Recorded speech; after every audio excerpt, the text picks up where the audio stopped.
What's up, guys? And today I'm going to be showing you how to protect your games from modders and hackers and skids, whatever try to frickin' mod your game or mod your VR game. This does work for PC or a PC game or a VR game. This helps either way. I mean, for PC it may be more optimized, but for VR you may have to cut short on a couple of things, because for some Android builds it may cause like issues with building your APK, since it's encrypting almost all of your metadata, so people can't do modder tinkering stuff. I'm not gonna get into detail because most of you guys are gonna get confused if you don't know what I mean. So we'll be talking about what you don't want to do and what you do want to do. Alright, I know some of you guys always use Photon Pun 2 and Photon Voice. So, two things. Photon is really easy to hook variables and spam network stuff. None of your stuff is always going to be perfectly networked unless you have some syncing thing that you use, or like Peril Sync. Peril Sync doesn't fully like network all your stuff if you don't. I mean, most people don't know what Peril Sync is, but yeah, I think it's on GitHub. You can go look at it. It's just for Photon and Photon Fusion. But yeah, so what you don't want to do is have in your assets, you know, actually I'm going to give you guys a little scenario of what could have happened. So, you're probably making GTAC fan games for a year. Your project's looking pretty good. You feel like you're going to release it. But you're like, oh, I want to kind of add like a collectible system. But I want to make it where like people can, it's like Animal Company, where like people can still like grab stuff and see it, or steal it from each other. And you decide to add a photon view, a photon transform view, and photon rigid body view. And you do all the settings, do the like continuous dynamic with the rigid body, and change the photon settings, right? Alright, so you do that, and you're like, okay, I don't want to like lose this, and I want to make it where it's like it's a networked prefab. And you may have followed Crafty's tutorial. Crafty's tutorial is good, but if you have a really bad modding problem, they're going to abuse your networking, your perfectly synced networking, really badly.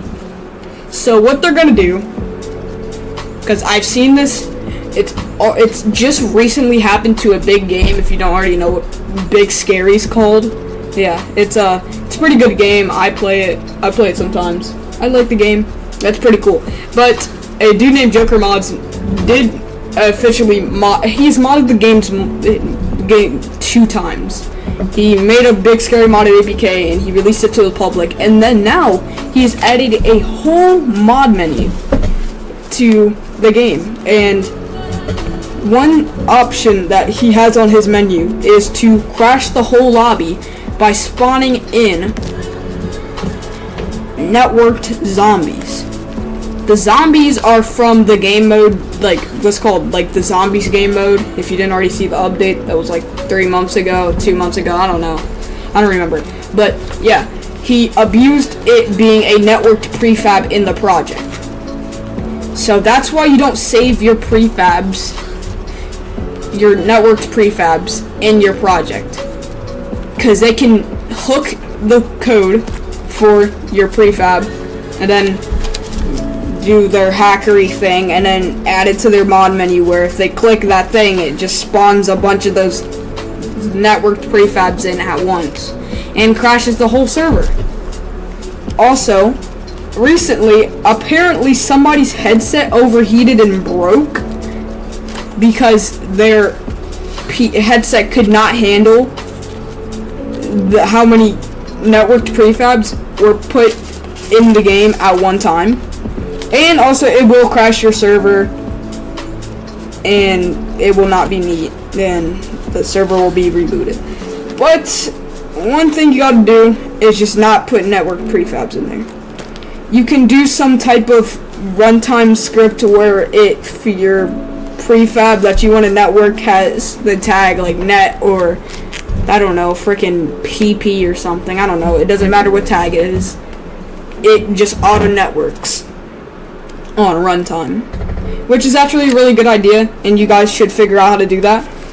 But you have to code that yourself. I don't have anything for you guys today, but I do have some assets you guys can get off the asset store to protect your game from asset rippers and skids and asset stealers who like to steal your assets.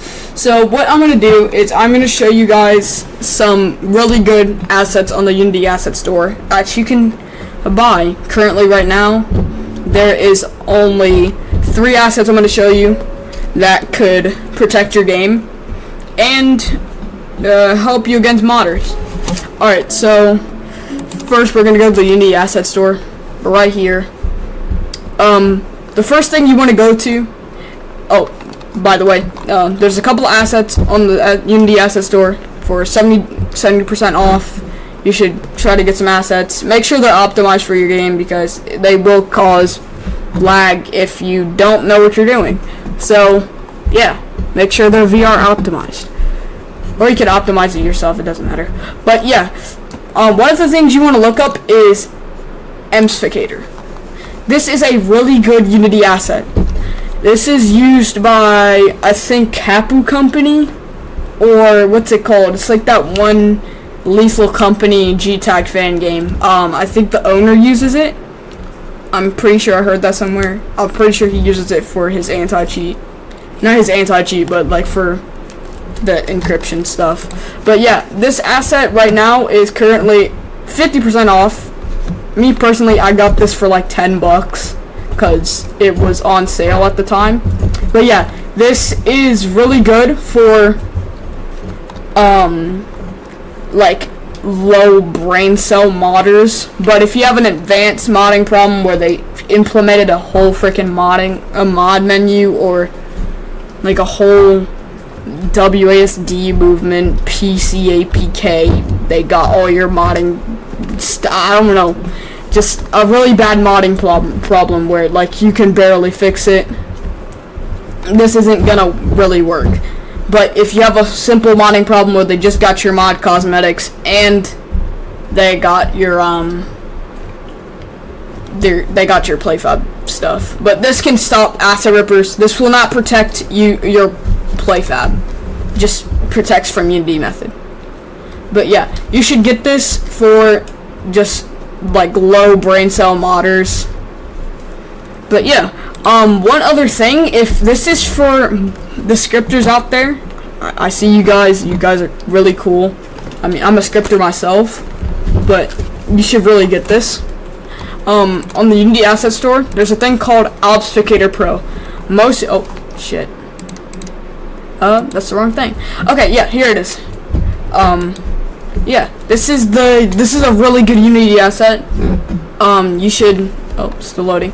You should always try to get this. This is a really good asset you should try to get. It's code encryption, so people can't like try to steal your code when like if they asset rip it. This is not an anti-privacy. This should say anti-skid, but yeah, it encrypts your code, encrypts variables, does all this stuff. You can read through this. You can pause the video. Does a lot of stuff. I'll be posting all these assets in the description. I'm not posting these for free. You have to buy these. These I'm not giving you guys websites to get these for free. There's no websites. I don't condone getting assets for free or pirating them or anything like that, or any privacy or anything. I do not do that. Yeah, you should definitely get this. It's still $80, but you know, still used by a lot of people. Still a 5-star asset. This dude does have other stuff. Still good, really stuff. Built-in URL. It works for a bunch of Unity versions, all the way from 2019 to Unity 6. URP, HDRP, and built-in, whatever. Yeah. Also, one other thing you can use is anti-cheat toolkit. This is for more like anti-hooking variables and all that stuff. This, I'm not sure because I've never seen anybody ever use this. It's not that good at all. So I don't think you should generally get this. It does do a lot of stuff. You can watch this video. I mean, it does do a lot. But yeah, still a 5-star asset used by almost 2,000 people. They favorited it. There's also Anti-Cheat Pro. I think that's what it's called. Oh. Yeah, it's the same thing. It's just an updated version. Still works for 2021 to Unity 6. Really good asset. You should buy it. For any people who use like PC or make PC games or anything. Does a lot of stuff. I'm not in context. I don't know what it does, but yeah. Yeah, all these assets will be posted in like the description, so if you want one of them, go ahead and buy it. There's also if you want to just look up obfuscator, there's multiple. Oh, still the wrong thing. Yeah, there's multiple things. There's multiple types of obfuscating. This is made by the same dude who made obfuscator. But yeah, there's also obfuscator free. This is a free version. It's not as good. It's nowhere close to as good as the obfuscator Pro. I recommend getting Pro, but if you don't have enough money to get it, I recommend getting this. It's just an extra layer of protection. You should definitely get it if you want your code to be protected. Like I said, anti-piracy or anti-skid, advanced code security. But yeah, yeah, that's mostly what you can try to get. One more thing is that adding anti-cheats in your project is a very, very bad idea if they're not blocking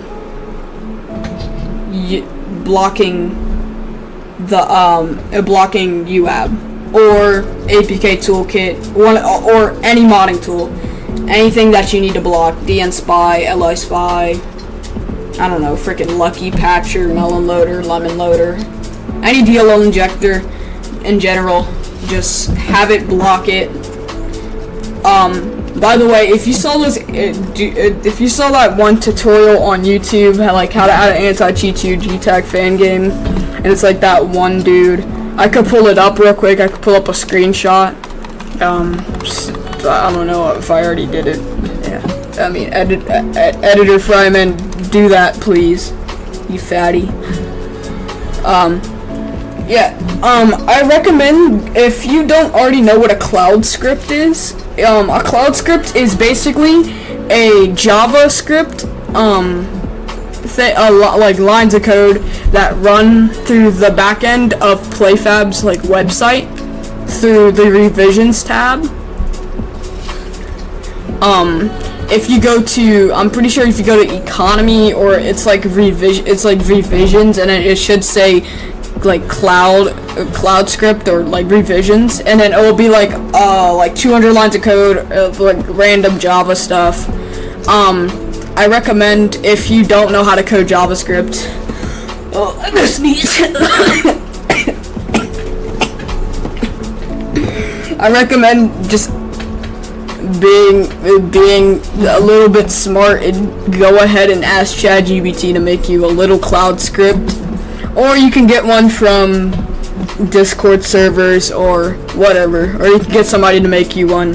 I'm sure if you go up to somebody in a random Discord server, you're not gonna get somebody to make it for you, but if you did, good for you.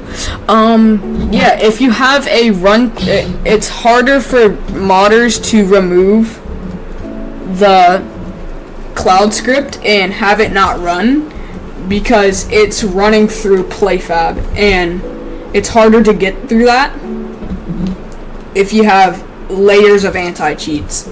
So I recommend having layer for layer for layer for layer of anti-cheats, because it just makes your game so much harder to mod, and it just makes it so much easier for you to play, have more players active on your game, and make your game better and funner to play without people spamming network prefabs and crashing your servers. But yeah, if you have any questions, you can join my server. It's got like 4 members right now. I mean, my main server is for my game Depth VR. It's coming on App Lab soon. Yeah, so thank you guys for watching. You don't have to subscribe. I'm just giving you guys information on how to protect your game and how to get modders away from your game and not even try to mod your game. But yeah, thank you guys for watching, and yeah, goodbye.